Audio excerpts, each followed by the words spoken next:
I have been tasked to moderate the discussion, which will be concluding remarks for today. For this, uh, I would like to devote these 10 minutes of discussion to conclude. And we had, well, I'll start with a short abstract of what we have, highlighting the new avenues opened, and I will lead to the questions of the audience. So we had first the keynote sessions, including 3 talks. Professor Ma Mingda emphasized the role of martial culture in transcultural exchanges and highlighted the role of Italy with China since the 13th century. Ausilio Priuli took us back to the Iron Age with rock art of northern Italy, where we can find traces of martial culture. Roberto Gotti, I'm sorry, oh, here we go. Yes. Roberto Gotti shared his latest discoveries in interpreting and comparing fight books by presenting to us his concept of the dynamic spheres on the human body. This session opened up the main questions driving our conference, looking at swords culture across the Eurasian continent. And we are excited by the new avenues we are engaged in. Both on the historical, archaeological material culture and also on the interpretation of martial arts and the role of martial arts played into these exchanges. The second panel looked at historic perspective on martial culture in Italy. The 3 papers shared case studies located mainly in northern Italy. The first paper contextualized martial culture in Brescia, the role of the social and political life in the Republic of Venice in regard to material culture of arms and armor and its use in early modern times. The second paper by Cristiano Brondolini took us back on archaeological finds to enlighten the material culture of the warriors of the High Middle Ages period. Lastly, the third paper of Marco Lena and Moreno Ricci resonated with the 2 first papers, and also the keynote of Ausilio Priuli by showing how the concept of martial art tradition interrelates through time in the era. The third panel with 2 papers looked into present days in connection with the past. Gabriele Tonelli presented us with metallurgical and historical research on the Italian swords of the 16th century and its production. And Jacopo Penso just presented us on the ways in which modern day interpretation and studies enlights historical fight books and material culture. These panels will have their counterparts tomorrow with the Chinese speakers, and we are looking forward to for avenues for comparison and discussion of this rich material. My own point of view after this first day is that I am impressed by the boldness of our conference, attempting to compare matters across cultures, times, and space from the Iron Age until today. Well, this is bold. And the way to do it is by bringing together interdisciplinary point of views, archaeologists, museologists, archaeometallurgists, and historians, all of them gathered by the core idea that martial arts play a definite role into the field of study. And this was overlooked by most of the scholars. Now, regarding the questions of the audience, we received 5. And some of them will be addressed actually by the roundtable scheduled tomorrow. So we will leave this to this time tomorrow. But I would just like to highlight one. It was the question was by Byron Jacobs, and he asked the questions of the interaction and exchange between countries, cultures, and people was a key point of history. This is regarding the keynote of Professor Ma Mingda. I wanted to ask, comparing this aspect in pre-Song and post-Song collapse into the Yuan invasion and the subsequent dynasties that followed, how was China openness towards the outside world affected within the realm of martial and military exchange? How does Professor Ma see that within the context of China's martial and military developments post-Yuan collapse? And the answer posted in the thread, I will just read it now. I quote, "Military conflict is an important avenue for cultural exchange, particularly during the Yuan dynasty, when unprecedented cultural exchange took place across the Mongol Empire, across Europe and Asia. In the early Ming dynasty, China was a fairly closed country and exchange was not encouraged. After the incident known in Chinese as the Tumutsi Bian, cultural development became more diverse. However, sustained prohibition on seaborne trade and conservative attitude eventually brought the dynasty into decline. The succeeding Qing dynasty continuing Ming's conservative policies in certain ways, partly in response to the political needs of a minority ruling elite. This is reflected in both military training and arms development. From the point of view of martial arts, this led to the increasing prominence of fixed routine training, that is Taolu, and a corresponding weakening of adversarial and competitive practice. This trend is also reflected in the quality of extant martial art traces and antique arms from this period. I would like to finish now these concluding remarks by thanking all of the speakers and the organizers of this first day. And I'm really looking forward for tomorrow. So the session tomorrow will start in Italy time at 7 o'clock in the morning and Hong Kong time at 2 o'clock in the afternoon. We will start by the panel entitled Material Culture, Weapons, Technology and Aesthetics. And with this, if there are no other remarks by my co-chair, Hing Chao, I would like to thank you all for attending, and I'm looking forward to see all of you tomorrow morning.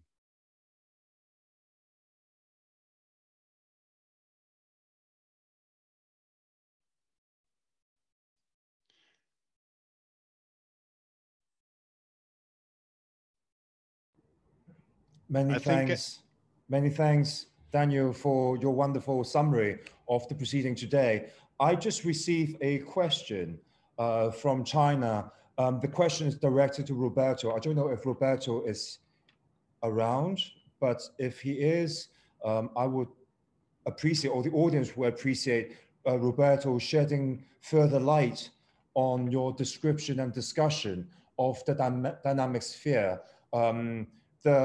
The person on the floor raising this question observed that you like this, the dynamic sphere, the principle of dynamic sphere, as you described, sounds quite familiar or similar to some of the principles in classical Chinese art, martial arts, but he would appreciate if you can give this further elaboration.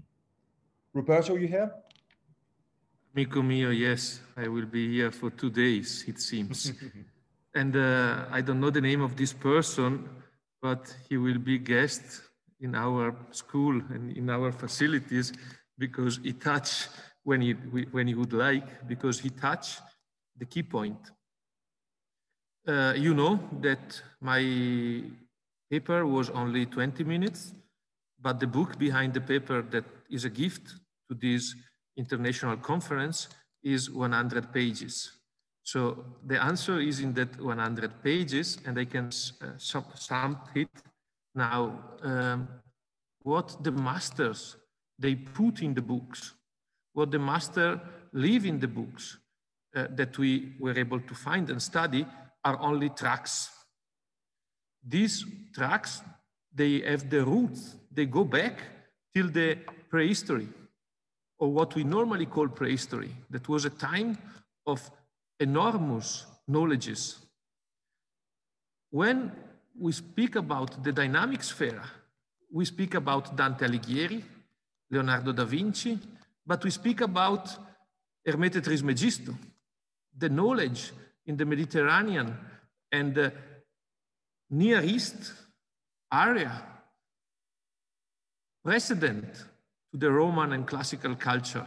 We speak about Greece, we speak about pre-Minoan cultures, and we don't know what else. We are about maybe Luristan, maybe Indo civilization, and of course, we are speaking about China and Japan.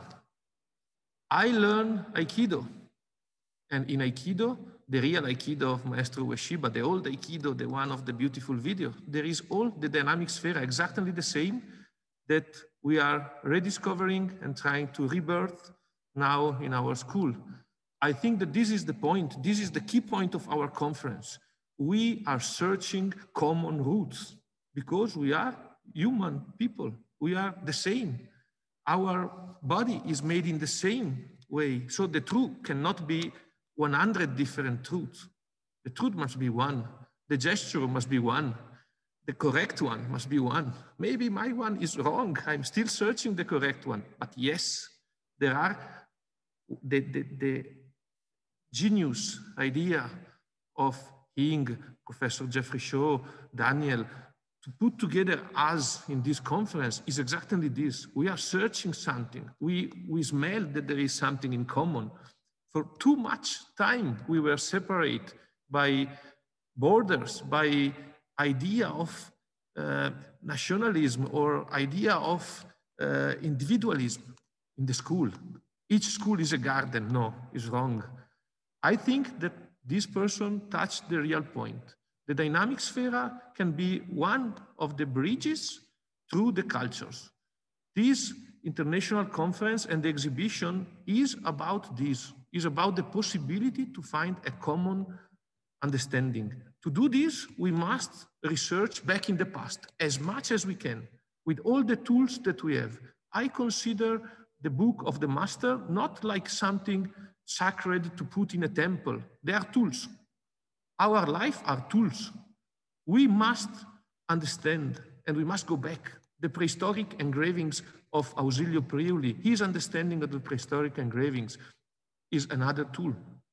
And I'm eager to listen the Chinese part of this conference because I need to understand more.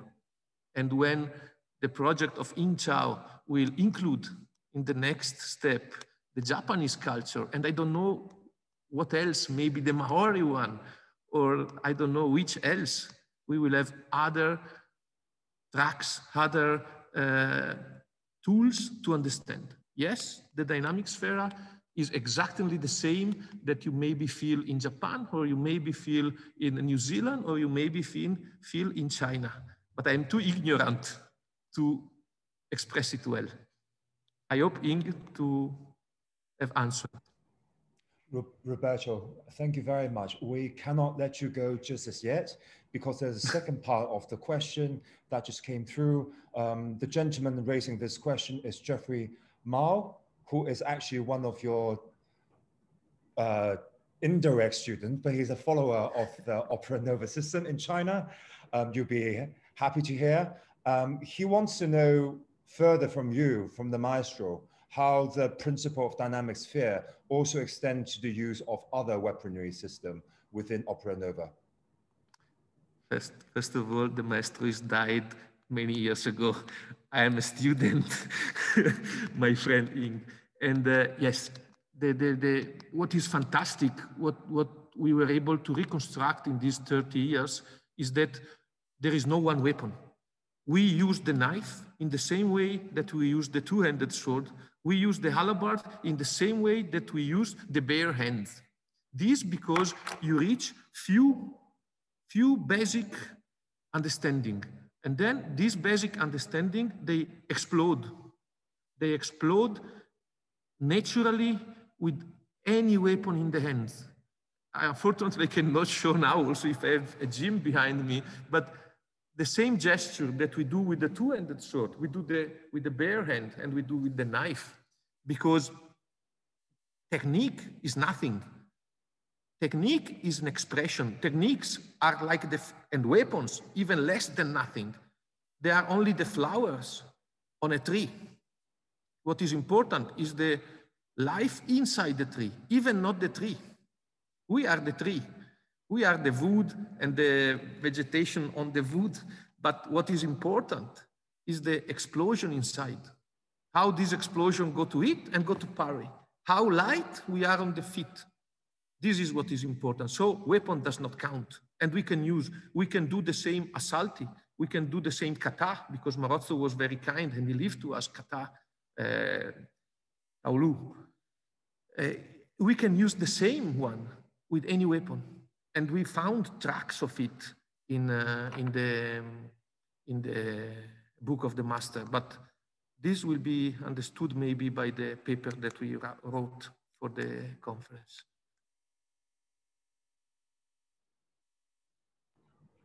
Many thanks, Roberto. There's one final question. We have overrun.